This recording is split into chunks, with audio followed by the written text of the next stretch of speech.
ਉਹਦਾ ਤੁਸੀਂ ਕਰੋ ਨਾ ਥੱਲੇ ਰਾਇਲ ਜਿਹੜੇ ਨੇ ਸਾਡੇ ਇਹਦਾ ਮਾਹੌਲ ਅੱਛਾ ਲੱਗਾ ਨਾ। ਮਾਹੌਲ ਦੱਸਦੇ ਇਹ ਅਸਲ ਚੀਜ਼ ਜਿਹੜੀ ਡਬਲ ਇਹ ਛੱਤ ਜਿਹੜੀ ਨੇ ਗਰਾਊਂਡ ਫਲੋਰ ਦੀ ਹਾਈਟ ਜਿਹੜੀ ਉਹ 15 ਫੁੱਟ ਹੈ ਸਾਡੀ। ਅੱਛਾ ਅੱਛਾ ਇਹਦੇ ਅੰਦਰ ਜਿਹੜਾ ਨੇ ਡੁਪਲੈਕਸ ਬੈੱਡ ਲੱਗੇ ਹੋਣੇ ਠੀਕ। ਮਤਲਬ ਆਮ ਰੂਟੀਨ ਜੋ ਤੈ ਛੱਤ ਹੈ ਨਾ ਤੇ ਬੈੱਡ ਥੱਲੇ ਲੱਗਿਆ ਇਹਦਾ ਥੱਲੇ ਹੀ ਬੈੱਡ ਲੱਗੇ ਹੋਣਾ ਫਿਰ 10 ਫੁੱਟ ਦੀ ਹਾਈਟ ਤੇ ਫਿਰ ਬੈੱਡ ਲੱਗੇ ਹੋਣਾ। ਅੱਛਾ ਅੱਛਾ ਠੀਕ ਹੈ ਸਟੇਅਰ ਤੇ ਸੀੜੀ ਜਾ ਛੋਟੀਆਂ ਸਟੇਅਰ ਤਿਆਰ ਕੀਤੀਆਂ ਨੇ 2.5 ਫੁੱਟ ਵਾਲੀਆਂ ਉੱਤੇ ਜਾ ਰਹੀ ਹੋਣੀ ਮੈਂ ਵੇਖੇ ਵੇਖਿਆ ਨੇ ਇਹ ਮੈਂ ਕੀ ਪੈਰਿਸ ਗਿਆ ਨਾ ਹਾਂ ਅਸੀਂ ਉਹਦੇ ਠਹਿਰੇ ਗਏ। ਅੰਦਰੋਂ ਅੰਦਰ ਹਾਈਟ ਜਿਹੜੀ ਹੈ ਉਹ 15 ਫੁੱਟ ਹੈ। ਉਹ ਬੜੇ ਜ਼ਬਰਦਸਤ ਆ ਹਾਂ। ਥੱਲੇ ਡਬਲ ਬੈੱਡ ਆਈ ਜੀ। ਜੀ ਨਾ ਪਹਿਲਾਂ ਫਿਰ ਉਹਨਾਂ ਡਬਲ ਬੈੱਡ ਸਿੰਗਲ ਲਾਇਆ ਜੀ ਸੀ ਤੇ ਸੀੜੀਆਂ ਨਾ ਗੁਲਾਈ ਵਿੱਚ ਆ ਗੁਲਾਈ ਗਈ। ਦੇ ਤੱਕ ਉਹਦਾ ਤੁਸੀਂ ਕਰੋ ਨਾ ਥੱਲੇ ਰਾਇਲ ਜਿਹੜੇ ਨੇ ਸਾਡੇ ਇਹਦਾ ਮਾਹੌਲ ਅੱਛਾ ਲੱਗਾ ਨਾ।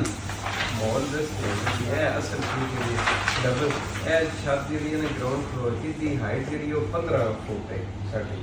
ਅੱਛਾ ਅੱਛਾ ਇਹਦੇ ਅੰਦਰ ਜਿਹੜਾ ਨੇ ਡੁਪਲੈਕਸ ਬੈੱਡ ਲੱਗੇ ਹੋਣੇ ਠੀਕ। ਮਤਲਬ ਆਮ ਰੂਟੀਨ ਜੋ ਤੈ ਛੱਤ ਹੈ ਨਾ ਤੇ ਬੈੱਡ ਥੱਲੇ ਲੱਗਿਆ ਇਹਦਾ ਥੱਲੇ ਹੀ ਬੈੱਡ ਲੱਗੇ ਹੋਣਾ ਫਿਰ 10 ਫੁੱਟ ਦੀ ਹਾਈਟ ਤੇ ਫਿਰ ਬੈੱਡ ਲੱਗੇ ਹੋਣਾ।